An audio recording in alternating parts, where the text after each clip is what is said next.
नमस्कार मित्रों, जय माता दी। स्वागत है आप सभी का हमारे YouTube चैनल में। तो मकर राशि वालों, 9 जून से लेकर 30 जून 2022 एक साथ दो बड़े शोक संदेश आपको मिलने वाले हैं। लेकिन आखिर यह किसके हो सकते हैं? हे राम, आपकी ये कैसी माया है, ये कैसा संदेश है? समय रहते जानने की आपको ज़रूरत है, वरना बाद में पछतावे के अलावा कुछ नहीं रहेगा। जी हाँ दोस्तों, समय जो है 9 जून से लेकर 30 जून 2022 आपके लिए बहुत ही महत्वपूर्ण समय है। ये आपको बहुत बड़ा झटका देकर जाएगा। आपकी आंखों से बहुत ज़्यादा पर्दे उठने वाले हैं, कुछ राज से पर्दे उठने वाले हैं। समय आपके साथ आंख में चोली खेलने वाला है। कहीं ना कहीं अपनी आदतों को बदलना होगा, अपने जीवन में कुछ बदलाव करना होगा, अपनी गलतियों को सुधारना होगा। तो ये समय आपके लिए भाग्यवान भी हो सकता है। महत्वपूर्ण वीडियो है दोस्तों, महत्वपूर्ण ग्रह गोचर के आधार पर खास आपके लिए निर्मित की गई है। अनुरोध है आपसे कि इसे शुरू से लेकर अंत तक देखना बिल्कुल मत भूलिए। पसंद आए तो लाइक करें, साथ ही कमेंट सेक्शन में जय माता दी के जयकारे लगाना बिल्कुल ना भूलें।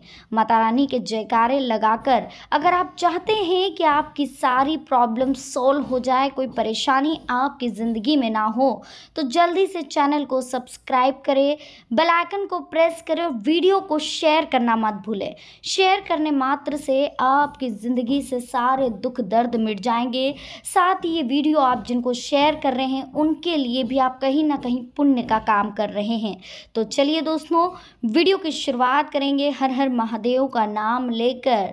तो मकर राशि वालों, दोस्तों आज की वीडियो में हम आपसे बात करेंगे 9 जून से लेकर 30 जून 2022 के बारे में। आखिर क्या कहने वाला है ये समय आपसे? आखिर किन चीज़ों का आपको ध्यान रखना है, किस तरह से आपको संभल कर रहना है और क्या कुछ हो सकता है अगले इन दिनों में? इस समय का किस तरह से ध्यान रखें, कौन सी गलतियां करने से बचें, ये सब कुछ हम आपको इस वीडियो में बताने वाले हैं। दोस्तों वीडियो बहुत ही महत्वपूर्ण है, इसलिए इसे ध्यान से देखिएगा और समझिएगा। सबसे पहले तो देखिए, कोई भी निर्णय जल्दबाजी और भावुकता में नहीं लेना है। किसी भी फैसले को लेते समय उसके अच्छे और बुरे पहलुओं पर पहले विचार कर ले। किसी परिजन का आपके कार्यों में हस्तक्षेप आपकी कार्य प्रणाली में रुकावट डालने का कार्य करेगा। इसलिए जहाँ तक कोशिश हो, अपने कार्यों में किसी थर्ड व्यक्ति को इन्वॉल्व ना करें। कोई अशुभ समाचार आपको मिलने वाले हैं।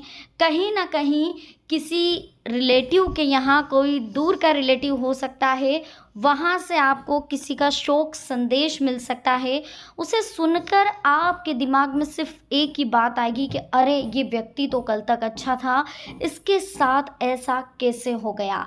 9 जून से लेकर 30 जून के बाद बीच में कहीं ना कहीं ऐसी दो बड़ी खबरें आएगी जो आपको विचलित कर देगी, आपको बेचैन कर देगी। ये हो सकता है आपके दूर के रिश्तेदार हो, ये हो सकता है आपका बहुत पुराना फ्रेंड हो, ये हो सकता है आपका कोई सगा संबंधी हो, या फिर ये आपका पड़ोसी भी हो सकता है। इसलिए दोस्तों, किसी से भी बात करें तो बिल्कुल विनम्रता से करें, अच्छे से करें, व्यवहारिक बन के करें। किसी को भी बुरा शब्द ना बोले, किसी से भी लड़ाई झगड़े वाद विवाद ना करें, क्योंकि देखिए अभी हम नहीं जानते किसका कितना समय लिखा है। लेकिन अगर जिस व्यक्ति से हम झगड़ा कर लें, भगवान ना करे, वैसे तो उसे लंबी उम्र आयु दे भगवान, लेकिन हो सकता है आपके झगड़े के कुछ समय बाद उस व्यक्ति के साथ कुछ अनहोनी हो गई, तो आपको हमेशा यही अफसोस होगा कि यार मैंने इससे झगड़ा क्यों करा, मैंने इसको ऐसा क्यों बोला। हमेशा आपको अफसोस होगा। लेकिन कुछ नेगेटिव लोग तो इतना तक सोच लेते कि अच्छा हुआ चला गया। देखिए, कभी भी किसी व्यक्ति के मरने के बाद उसकी बुराई ना करें।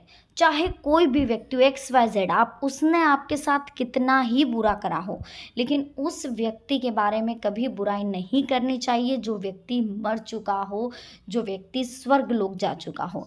क्योंकि ऐसे व्यक्तियों की बुराई करते हैं तो वो बुराई कहीं ना कहीं हमारे पल्ले ही पड़ती है, क्योंकि वो व्यक्ति तो भगवान की शरणों में चला गया है, उसने तो अपने कर्मों का भोग भोग लिया। अब आप उसे कुछ भी बोलें, वो उसके पल्ले तो नहीं जाने वाला, वो उसके हिसाब में तो नहीं जाने वाला, क्योंकि उसका हिसाब तो क्लियर हो चुका है। अब जो आप कर रहे हो वो कहाँ जाएगा, कहीं ना कहीं तो बैठेगा, तो वो पूरा के पूरा आपके पलड़े में पड़ता है। जब व्यक्ति जिंदा रहता है, आप उसकी बुराई करते हैं तो आधा उसके पक्ष में पड़ता है, आधा आपके पक्ष में पड़ता है। लेकिन जब व्यक्ति मर जाता है और अगर आप उसकी बुराई कर रहे हो तो वो पूरा के पूरा आपके पलड़े में पड़ जाता है। इसीलिए कभी भी किसी की भी बुराई ना करें। इसी के साथ देखिए, दिन की शुरुआतें जो होगी आपकी बहुत अच्छी रहेगी। महत्वपूर्ण कामों पर आप ध्यान दें, लक्ष्य पाने में आपको लोगों की मदद मिलेगी।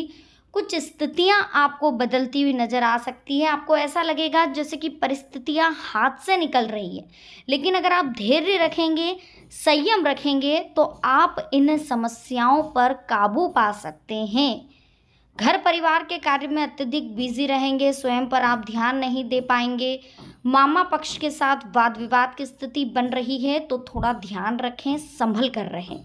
अपनी दिनचर्या और कार्यप्रणाली में समय अनुसार बदलाव करें।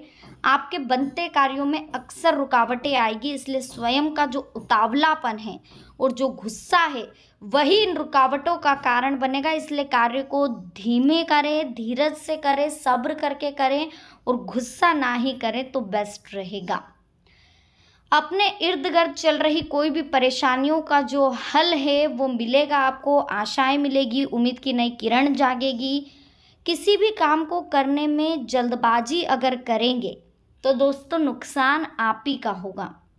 प्रेम प्रसंग में अगर आप पड़े हुए हैं और अध्ययन और करियर पर ध्यान नहीं दे रहे हैं तो नुकसान आप ही का होना है और आगे जाकर आपको बहुत बड़ी दिक्कत आनी।